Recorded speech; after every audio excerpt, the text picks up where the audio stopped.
सबसे पहले आप सभी को मेरा प्यार भरा नमस्ते। मैं निकिता स्वागत करती हूँ आप सभी का मेरे इस नए ब्लॉग में।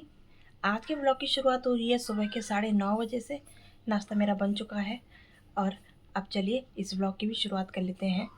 तो आज मेरी तबीयत थोड़ी सी ख़राब हो गई है, मुझे थोड़ा सा सर्दी जुकाम हो गया है। हमारे घर में पता नहीं क्या हो रहा है, एक के बाद एक सबकी तबीयत ख़राब हो रही है। पहले रुद्दू को जुकाम हुआ, उसका ठीक हुआ तो सासू जी की तबीयत ख़राब हो गई, उनकी ठीक हुई तो अब मेरी तबीयत ख़राब हो गई है। और आज रात हमें घर के लिए भी निकलना है, उसमें भी एसी चलता रहेगा तो पता नहीं तबीयत कहीं और न बिगड़ जाए। दिन के 4 बजे का समय हो रहा है, मतलब 4:30 बजने वाले हैं और अभी हम जा रहे हैं फिर से मार्केट। आज रात हमें निकलना है देहरादून के लिए। तो थोड़ा बहुत सामान हमारा रह गया था तो वो अभी लेके आते हैं हम। थोड़ा सा ही जाना है लोकल मार्केट में कल, क्योंकि वो सामान मिला नहीं तो उन्होंने बोला आज नया स्टॉक आएगा तो वही देखने हम जा रहे हैं। आज रात हमें निकलना है देहरादून के लिए, तो हमारी है 9 बजे की ट्रेन। तो अभी तो रुद्दू दादी के पास है और मैं और हस्बैंड जी निकल रहे हैं अभी मार्केट की तरफ। तो आज हम आए हैं अपने लोकल मार्केट। लोकल मार्केट की शुरुआत में लगता है सब्जी मंडी और फलों की मंडी, तो अभी लगना स्टार्ट ही हुआ है।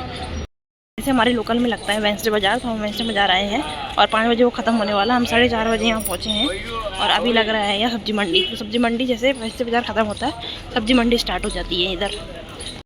यहाँ हो चुका है वेंसडे बाज़ार शुरू, मतलब शुरू भी क्या अब ख़त्म होने वाला है। लोगों ने ले लिया सामान, भीड़ अब काफ़ी कम हो चुकी है क्योंकि थोड़ी देर बाद ख़त्म हो चुका है, हो जाएगा मार्केट और उठ जाएगा पूरा मार्केट। तो यहाँ हर टाइप का सामान मिल जाता है, लेकिन एक बहुत छोटा मार्केट लगता है, करोल बाग से तो बहुत ही ज़्यादा छोटा, पर मिलता सब है यहाँ। पैसे लगा मैंने ये वाली ली।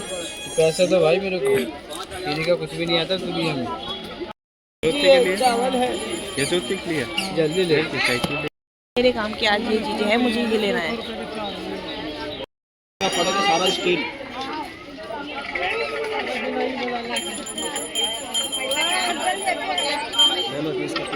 बस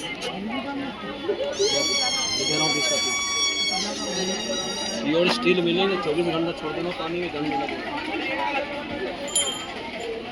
और कुछ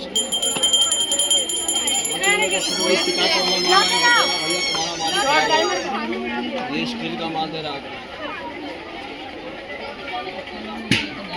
बचे हैं पता नहीं घर पे छुटकू सोया होगा कि नहीं सोया होगा, दादी को परेशान ना कर रहा होगा कहीं। तो हमने कुछ लिया ही नहीं, मैंने वो चूड़ियाँ लेनी थी वो मैंने ले ली और अब जा रही हूँ मैं घर की तरफ। लगे हुए बच्चों के कपड़े, हर चीज़ मिल जाती है इधर। तो शॉपिंग मैंने जितनी करनी थी वो कर ली, अब निकल रही हूँ घर की तरफ। मार्केट भी लगभग हो ही गया है ख़त्म, मतलब लोग तो कम ही हैं, अब नहीं दिख रहे इतने ज़्यादा। उठने वाला है ना क्योंकि मार्केट 5 बज चुकी है इधर ही। हो गई शॉपिंग है, ये देखिए आम भी आ चुके हैं मार्केट में, देखिए हस्बैंड जी तो पापड़ भाग रहे हैं घर, क्योंकि अभी पैकिंग करी ही नहीं। छुटकू के कपड़े अभी सारे बाहर हैं। रात के 8 बजे का समय हो गया है और 8:30 बजे तक हमें निकलना है अपने सामने वाले रेलवे स्टेशन में और वहाँ से जाना है हमें नई दिल्ली की तरफ। नई दिल्ली से हमारा सफ़र है देहरादून के लिए। तो हम सब तो तैयार हो चुके हैं और छुटकू अभी सो रहा है, बार बार उठ रहा है, उसका समझ नहीं आ रहा है, वो भी आज पहली बार ट्रेन का सफ़र करेगा। सामान हमारा सारा का सारा तैयार हो चुका है, ये हमने खाना बना के रखा हुआ है क्योंकि घर पे खाने का मन नहीं कर रहा था अभी इतनी जल्दी।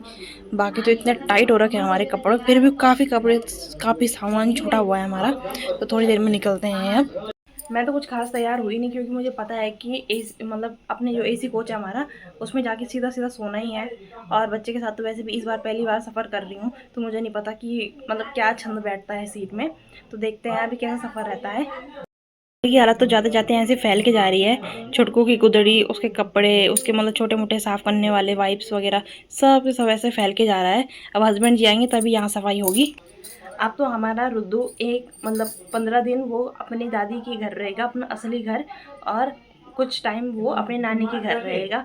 तो हस्बैंड जी को तब तक छुट्टी रहेगी इधर खुले खुले रहने की आज़ादी। रुद्दू की बुढ़ी और बूढ़ा जी आए हैं हमको रेलवे स्टेशन तक छोड़ने के लिए। तो रुद्दू की बुढ़ी जी रुद्दू को लेके जा रही है, आगे सासू जी चल रही है और उसके सामने यहाँ आगे रुद्दू के बूढ़ा जी और उसके पापा जा रहे हैं।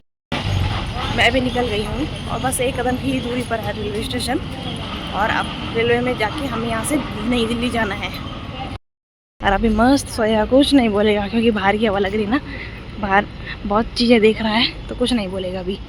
रेलवे स्टेशन में हम लोग वेट कर रहे हैं और ये देखिए क्या खचाखच भरा हुआ है रेलवे स्टेशन आज।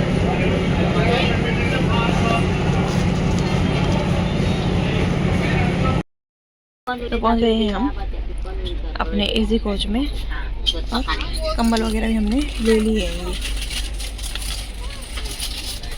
हस्बैंड जी पता नहीं क्या चेक कर रहे हैं अभी। आज पहली बार ही आया तो सीधा सेकंड एसी में चढ़ गया और अब थर्ड एसी में आ गया। इसका पहला सफ़र सीधा एसी में। मज़ा आ रही है उसको आज।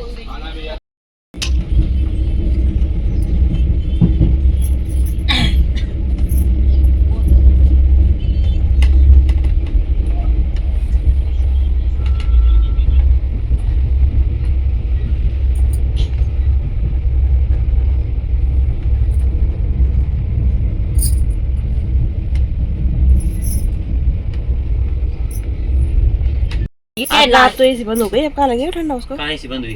चलने तो आवाज नहीं आ रही। इतना तेज नहीं चल रहा ना, नहीं पता चल रहा। दिन धूप तो लगी हुई है बाहर, देखो बाहर एकदम तेज धूप लगी हुई है। तो डोई वाला क्रॉस करके अब आ गए हम देहरादून। अब देहरादून का काम निपटा के निकलते हैं हम श्रीनगर की तरफ। अभी तो देहरादून में ही समय लगेगा। तो मस्त हो रहा है। आया है अपनी जेठी माँ के घर। दिन के 12 बजे का समय हुआ है और सुबह 9 बजे करीब हम पहुँच गए थे देहरादून और 9:30 बजे पहुँच गए थे हम अपने दीदी के घर, मतलब मेरी दीदी के घर पहुँच गए थे। तो मैं और रुद्री तो अभी दीदी के घर में हैं और सासू जी और हस्बैंड जी गए हुए हैं किसी काम से। महाराज तो अब तक सो रखे थे, अब जाके उठे हैं थोड़ा सा। इनको यहाँ मस्त नींद आ रही है आज देहरादून के माहौल में। तो सासू जी और हस्बैंड जी गए हुए हैं घंटाघर साइड, उन्हें किसी काम से जाना है। मैं और ऋतु घर पे हैं और इसकी जेठी माँ और मामा जी भी घर पे ही हैं। आज नहीं रोएगा ना? आज जेठी माँ के घर पे नहीं रोएगा है चो ना? आज खुश हो रखा कि ऊपर अलग छतें दिख रही है आज, है ना? है ना? कहाँ आ गए हम कहाँ आ गए?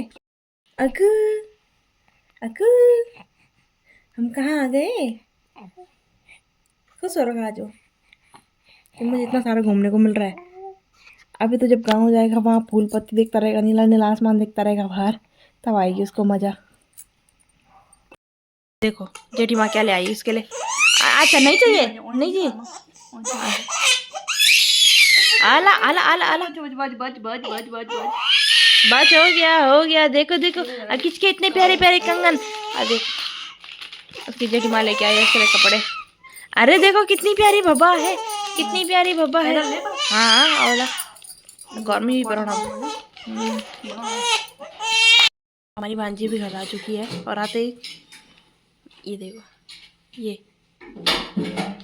और मम्मी लगी है काम करने में। बहुत कष्ट, बहुत पीड़ा, बहुत काम करवाते हैं बच्चे, है ना? कोई बात नहीं, सबने करना है सबने। ये चुन्नू को जरा बड़ा होने दो, ये भी करेगी काम सारे करके। थोड़े बड़े हो जाओ फिर मम्मी का बर्तन धोना। बिल्कुल नहीं, रिकॉर्ड हो रहा है सब। थोड़े साल बाद जब करेंगी ना फिर बनाऊंगी। गवर्नमेंट जॉब की तैयारी तो करनी है बेटा, पर सब कुछ सीखना भी तो है, हर काम सीखना है। जब तक जारी और मम्मी की तबीयत खराब रहती है ना, अब छोड़ उधर और मैं तो खेलते थका दी, वहां पे अखबार पढ़ते मैं घर का साफ सफाई करती हूँ, बर्तन धोती मैं, झाड़ू पोछा करती हूँ।